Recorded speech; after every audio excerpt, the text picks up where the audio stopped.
Hello everyone, this is John from Coins, RPGs, and more. And in today's video, we're going to do an unboxing. I have received this box from a Kickstarter that I backed quite some time ago. And I'm going to open it live on camera and see what's inside. Now, the reason why the box is currently on the table instead of on my lap is because of this lovely creature who just decided that she needed to be a part of the video. So, there's your cat sighting for the day. Oh, you want to get up now? You want to be up? Yeah. She's very unhappy, as you can tell by the very straight tail. I'm kidding. She's a very happy kitty. All right, so let's open the box.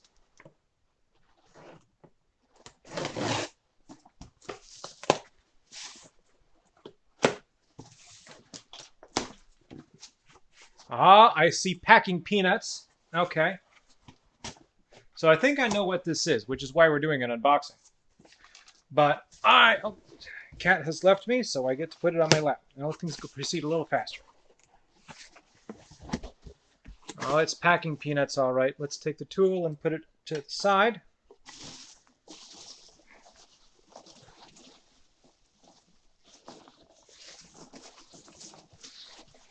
There it is.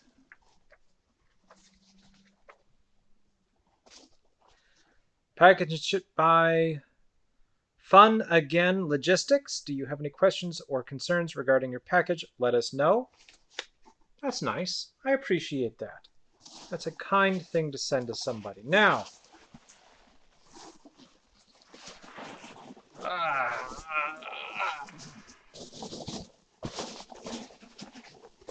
all right.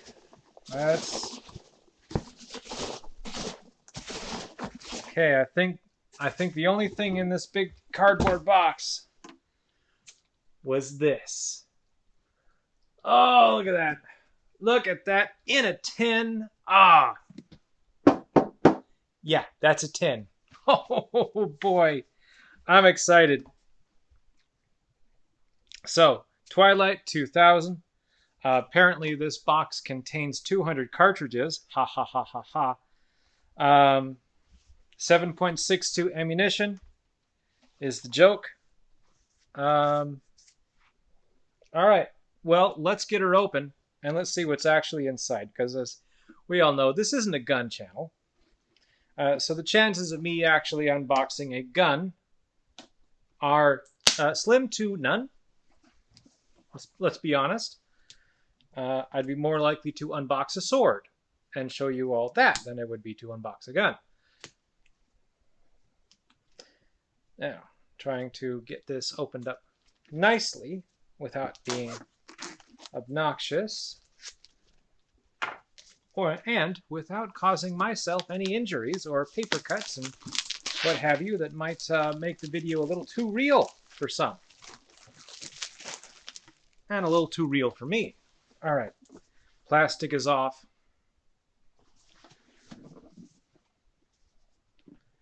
Let's share this moment.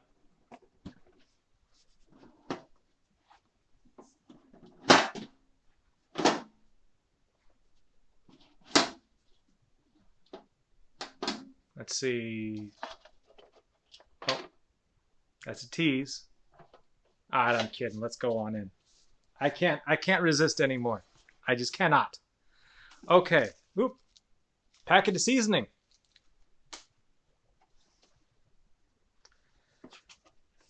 A game catalog. What other games? Well, the Alien RPG. I could read up about that one.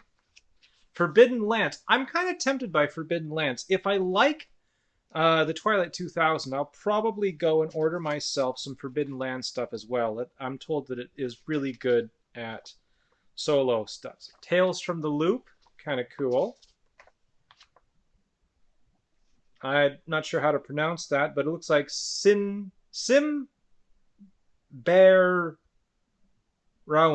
Simberon. I don't know. I'm probably getting it wrong, and someone will correct me.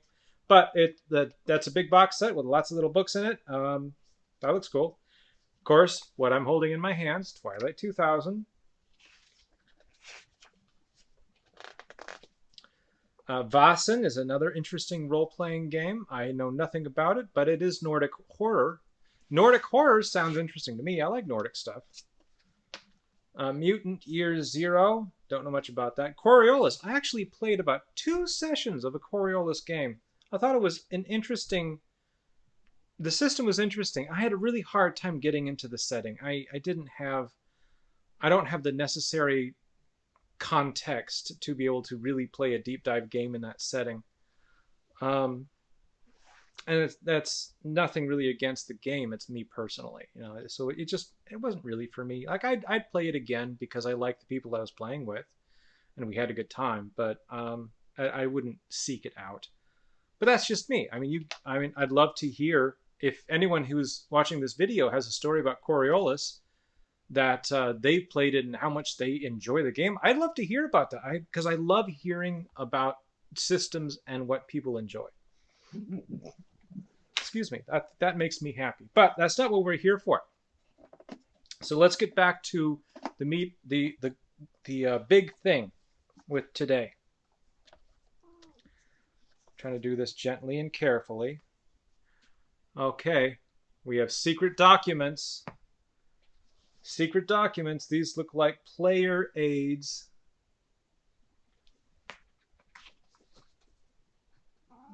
Looks like mission documents. So you've got a lot of very small text, reminiscent of old style typewriters. That's kind of neat. And then, of course, a little map to give you some idea of what's going on. Yep. So that looks like a mission envelope of some kind. I'd have to read that in depth later, and I'm not going to do that on camera. Here's another one. Another secret document. And it looks like it's a different mission map. So more information to help you get started with missions, or it could just be setting dressing to get you kind of in the spirit of the setting, which is cool. You know, I like that stuff. Oh, okay, this is cool. Map. A map is always nice. Double-sided. All right, cool. So we got one side, and then the other side. A little burned out town or village, and then another looks like more like a mansion or a very small village type location that's not completely destroyed. So that's useful. And then here's another one.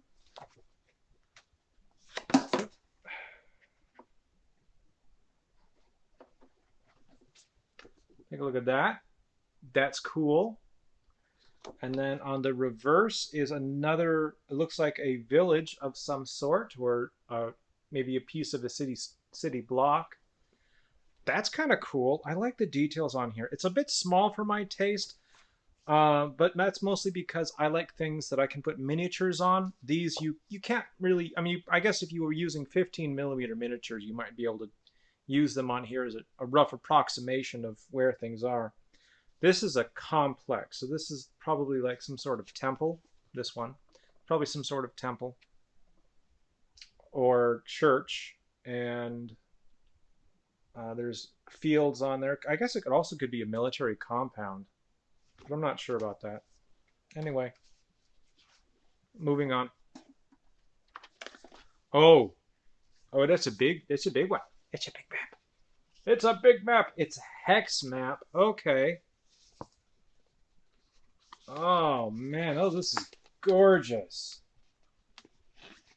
Okay, I'm like, I don't know if I can give you guys a good look at this, but man, we'll scan that. Look at that. Don't like scan it to copy the images. Just kind of look at it and get an idea of what you're going to get in this box. Oh, this is cool. Yeah.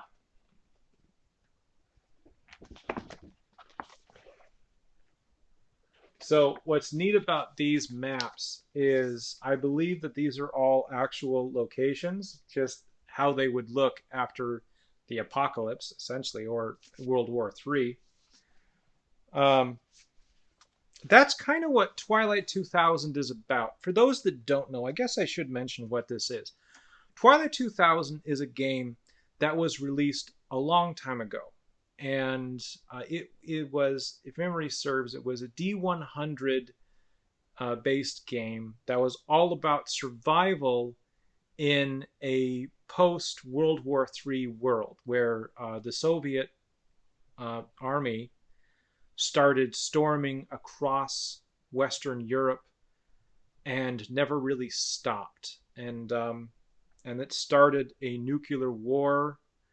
But unlike the predictions, the nuclear war didn't seem to, destroy the world. Instead, in some cases, it might as well have had. Everything kind of broke down between fuel depots and shipping lanes getting closed.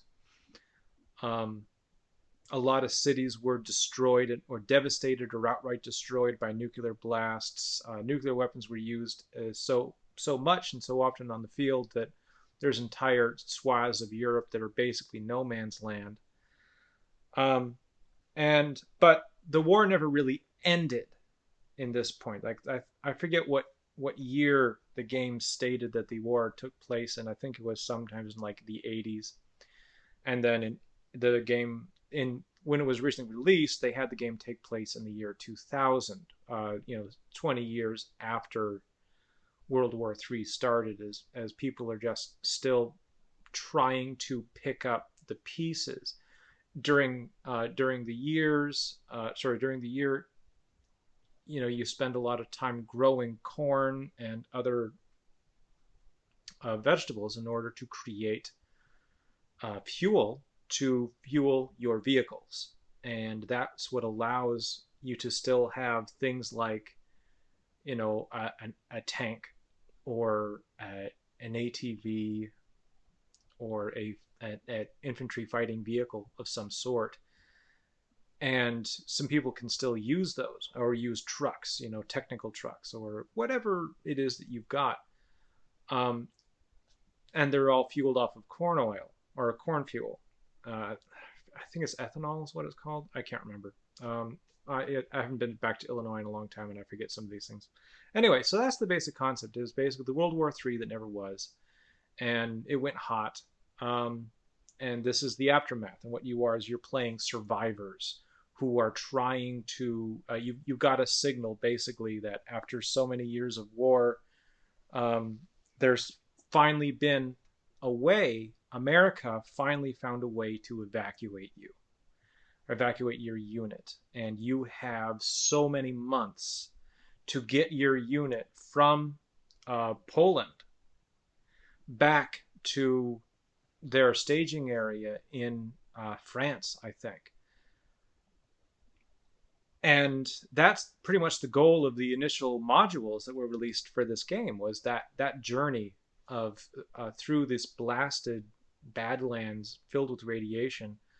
And it was a very hard science fiction setting. Or I only call it science fiction because it wasn't really, you can't call it historical, but and it's not quite modern because of the proliferation of nuclear weapons and everything. But so we call it science fiction, but it's very hard. It's not like the games say, if you played a lot of Fallout, you're like, oh, it's radiation. I'll just put on my radiation suit and take my anti-radiation meds and I'll be fine. Like, no, you won't. Not in this system. This system is very much very difficult because you will pay the price for every exposure you have to radiation.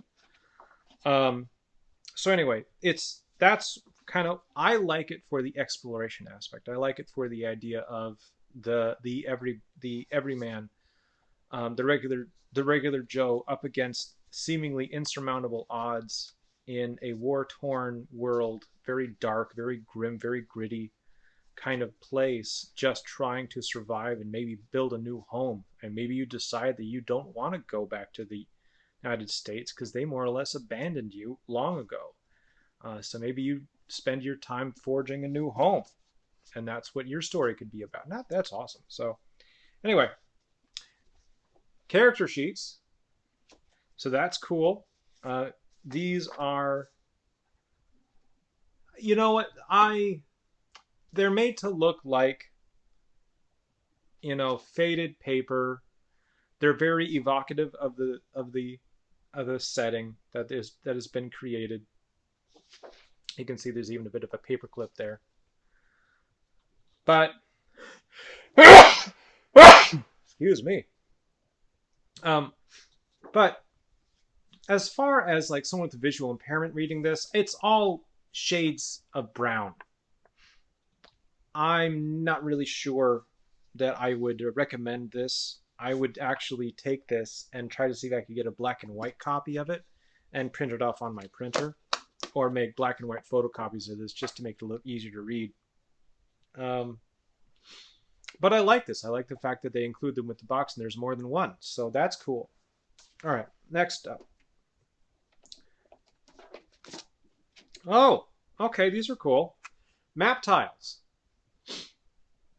And they're hexagons. So, okay. So you can use these to stage little encounters, or larger encounters, if you will. There's a bunch.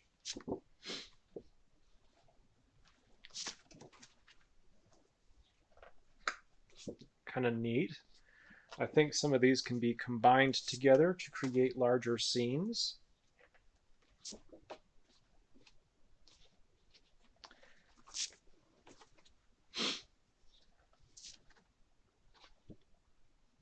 Or maybe they're part of the modules that are included with this, or the ideas that are included with this.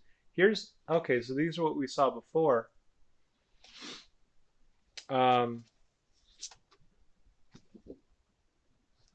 Just more detail.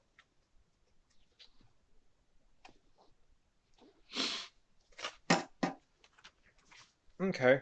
Oh, okay. And now I understand why the hexes are the size they are. So,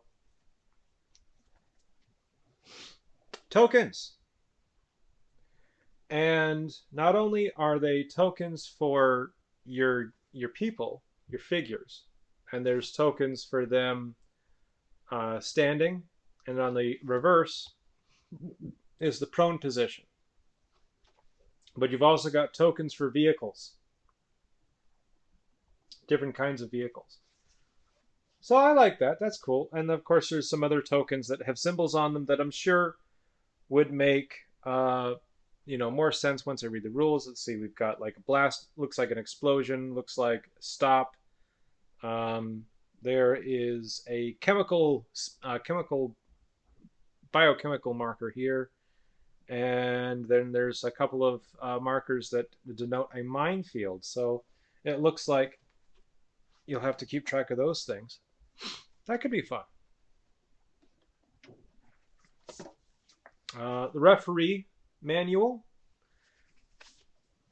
So, not too thick, not crazy. Very evocative image there on the front. You've got the Humvee explosion in the background. The one, couple of guys climbing out of it, probably trying to secure the area, see what's going on, spot the enemy. Oh boy. Special thanks to our top backers. So all the Kickstarter backers are going to be here. I wonder if I could eventually find my name in there. I don't remember how much I backed, though. I know I backed a bit because I got this nice 10, but I don't know if I backed enough to get my name in the book. Excuse me. The World at War. I ditched advanced calculus and was smoking at a cafe when I saw the parachutes bloom over my high school as the Soviets began their invasion. Adults stood dumbfounded around me, coming out of the cafe, out of apartments, cars slowing to a complete halt. This was all the news had talked about for the better part of the year, but no one really believed it would happen. An old man in a tweed jacket looked at me and said, "You shouldn't be smoking, little girl." I laughed and pointed to the descending troops. Yeah, I told him, that's my biggest concern, my biggest problem. And then there's the image. What a way to get started, huh? That's the first big like piece of the game that I see in this, and that's the first image. Oh, that's great. Okay, so it talks about Poland. It gives you an idea of what all the different symbols mean on the maps, where troops were generally located, information on Sweden. Okay. So that's what those maps are. Those maps were maps for Poland and maps for Sweden. Okay, that makes sense. More information about the different cities. And now we have information about other countries as well. What's going on in the United Kingdom, what's going on in France, what's going on in America, what's going on in the rest of the world. Okay, and then your job as referee. Oh, but all right. I can't help but show this art. Look at this. Look at that plane in the background, that massive, massive plane. And these little guys, you know, they're just trying to make their way, trudging past a blown out tank. They've got this huge plane in the background. Looks like someone's turned the plane into a settlement of some kind, and they're just trying to get to it. The plane can't fly. There's no way that thing's taken off. I can see the damage that it's taken. But you know what? I can imagine that someone might think, hey, let's try to build a home in there. Oh, that's just cool. That's such a cool image. I want to play this game just like seeing that art, those images. Okay, fire in a village. Yep, burnt out buses. Encounters. You're looks like a couple of scrappy little guys are hiding while a enemy unit is driving a tank past. So tanks still operate in the Twilight 2000 world.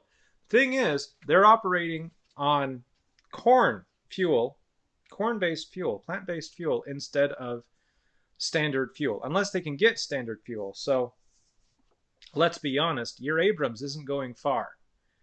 So you're only going to get so many miles every day on a tank of that kind of gas, and you're going to have to carry a lot of it in order to power something like an Abrams tank. And even then, it's not going to be at full power because the Abrams tank just simply cannot run on that much fuel. So that's one of the reasons why this setting is quite interesting, because you have modern technology in dribs and drabs here and there. There are pieces that will still function, but they won't function for long. You have modern guns and ammunition, but you don't have a lot of ammunition, and there's no real way to get more aside from scavenging and taking it from somebody else. I mean, the world is devastated, so you know people are growing crops and they're making basic supplies, but aside from those people that have learned to reload ammo, they're not really making their. I don't think there's any factories churning out 7.62 or 5.56 by the box. Or sorry, by the case, or maybe someone's making it by the box when they're they're a reloader and things like that. But yeah, okay. Barricades made out of vehicles. Someone has managed to turn back on an old electric train, and they're transporting some people on it. Actually looks more like an old diesel train. That's neat. That's a neat idea. Couple of soldiers smoking outside of a burned out or an old farm. Probably a pretty common sight at that point. High-rise office building, more or less devastated, barricades out in front, and a couple of very warmly dressed military dudes trying to, looks like they're trying to figure out what to do with it. That's cool.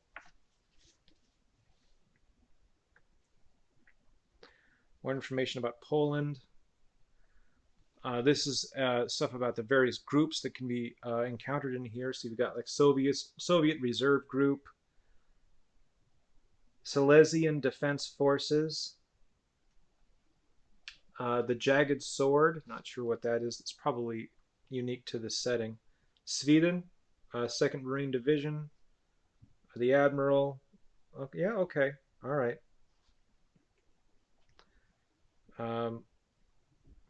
General. Well, so I guess general probably means more organizations that aren't really tied to a particular nation, more like independent people, and that's kind of neat. Cool art of a soldier in winter. Oh, looks like they're suggesting that somebody managed to get a attack helicopter flying. In a world where fuel is scarce, the one who can keep an air force going even for a little while is king. So just this art is not the most, not all of it is the most detailed art, but the stuff they have at the beginning of these chapters are just gorgeous. This looks like a massive bridge or pieces of a bridge, and in the background is a huge cargo ship. And let's be honest, if that cargo ship has weapons on it, if it has ammunition on it, heck, if it has food on it, and the stuff isn't destroyed by the water, that's a treasure trove. Like, people will fight over that one. No problem. That's glorious. So this is, okay, so all those other maps in the book relate to the various scenarios that have already been pre-made, and you can you play those out. There's one of them is called the Children's Crusade. That's kind of interesting. Oh, scenario site generator. So random. You can randomly roll to get locations to start making your own scenarios. You can roll for their allegiances, the faction they belong to, the conditions they're in, whether it's a rural place or an urban place, and what it looks like within that. Let's see, there's the faction population, so how many of each faction are in this location if there's multiple factions. Let's see, site characteristics. It could be a funeral pyre, or it could be graves, or it could be shell holes, different things that are in here. Situation, events, key NPCs. All right, cool. There's a lot of stuff here. Solo rules. Okay, this is interesting. I actually forgot that this was going to be here. So this is a whole section on how to play the game solo. I'm going to have to read that in more detail on my own. That's kind of neat. All right, cool. And then the top backers again. I guess that's probably the rest of them listed in the back of the book. So that's that. Let's see what else is here. All right, this is the player's manual. The player's manual. Okay, and that's got a, I think, not sure. I think that's supposed to be a lady soldier there. Can't quite tell, but I'm getting that impression. But I also have very bad eyesight, so worth its weight in salt. All right. Oh, it's just beautiful art.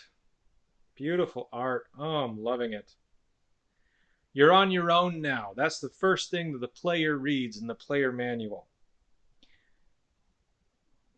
Calais. We're still only in Calais. We need to get out of here fast.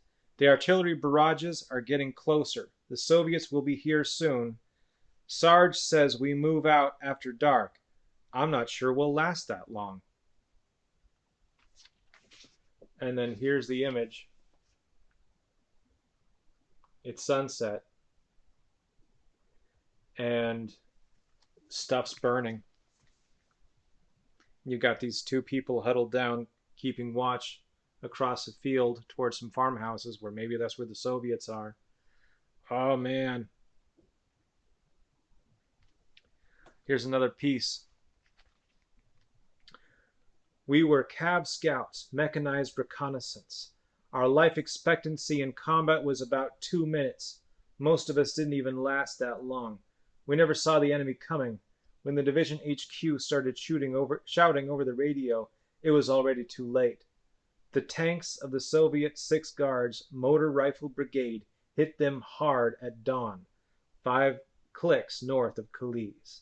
The proud U.S. 5th Mechanized Infantry Division, now just a band of scattered stragglers, spread out all over hell, running for our lives, dying in the Polish dirt which had been cratered and irradiated by tactical nukes from both sides.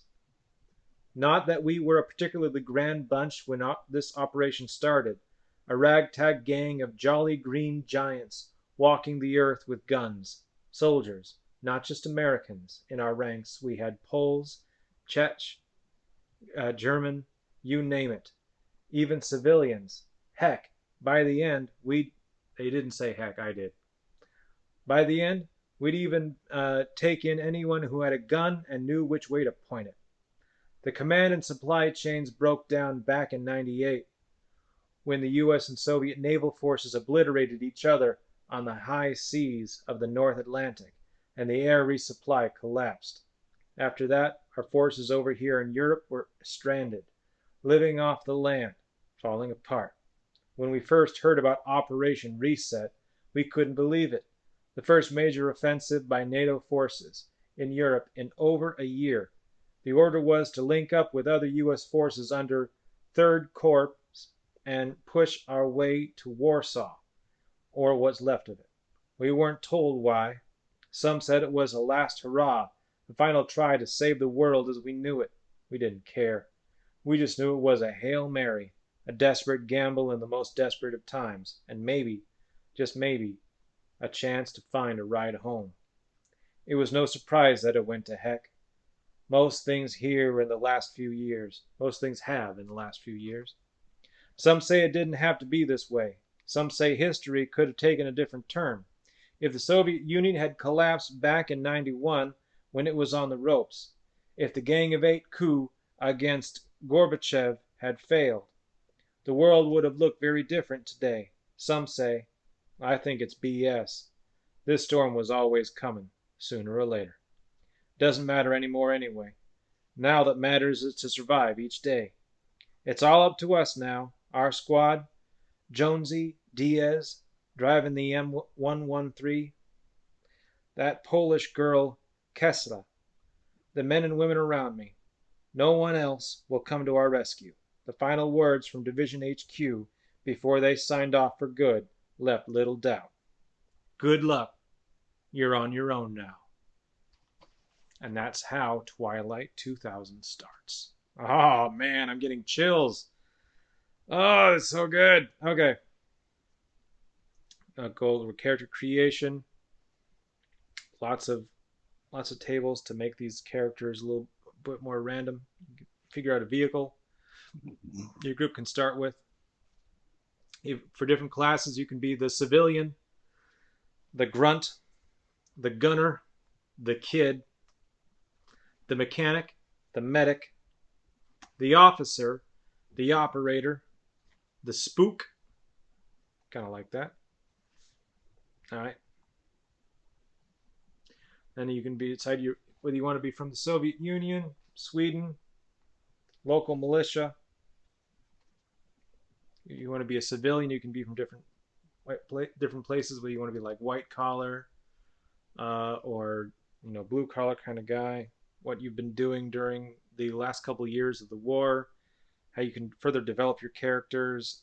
Then we go down to skills, specializations, trying to make your character a little more unique, a little more especially you. Combat and damage, how those rules work. Okay, this is a pretty cool section right here. Oh, they've got some nice, very clear diagrams to showcase how that section works. I like that. Okay, that's cool. The art still is pretty awesome. More diagrams. That cool picture from the beginning shown again. Give you an idea of how explosions work. Let's see, there we go. It's a little bit better. Here's another example of the art. I'm not showing all the pieces because I want you guys to I still have some surprises. Pulling people out of combat. Critical injuries. Okay, yeah, there's a lot of fun stuff here. Maps and how to use them.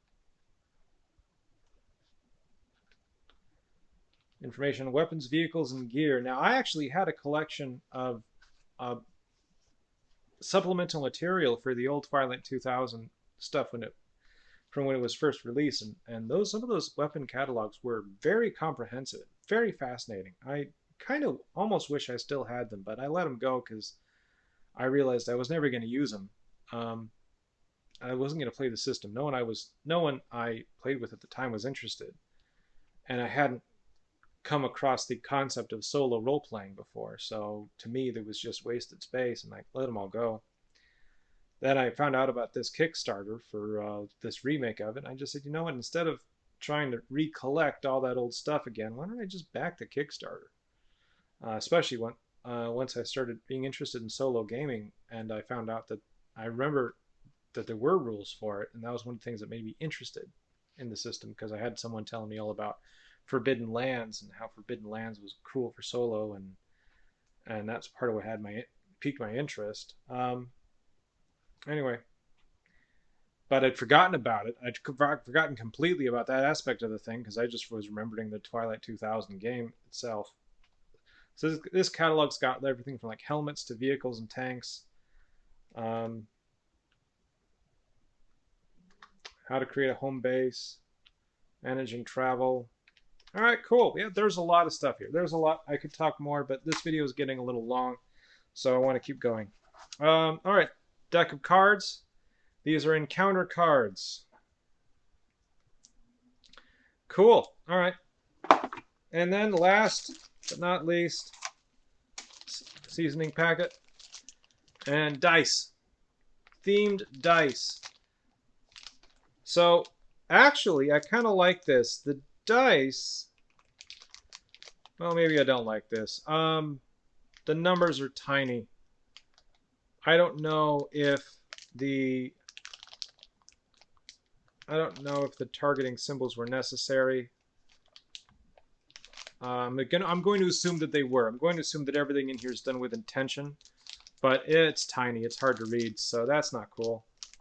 Looks like there's one die that's going to help you decide where you get hit, legs, head. So you kind of roll that with your shot. Oh, that's neat. I like that. Okay. All right. That's it. That's everything that's in the box. Thank you very much for spending some time with me as I go through this box and kind of look at it the first time. This has been my unboxing video of Twilight 2000. I hope you enjoyed taking a look with me, and I certainly enjoyed taking a look, and I look forward to giving this game a shot. Maybe even after I read it myself and get more comfortable with it, I'll do a session on camera if I feel like it. Hope you all have a good day. Please I'd appreciate it if you liked the video, if you enjoyed this. Subscribe to the channel if you'd like to see more. Maybe leave me a comment down below. Let me know if you would really be interested in seeing more for this system, or if there's something else you'd rather see. Let me know. That's fine too. All right. Thank you all very much. I hope you have a wonderful day. Peace be with you. Bye-bye.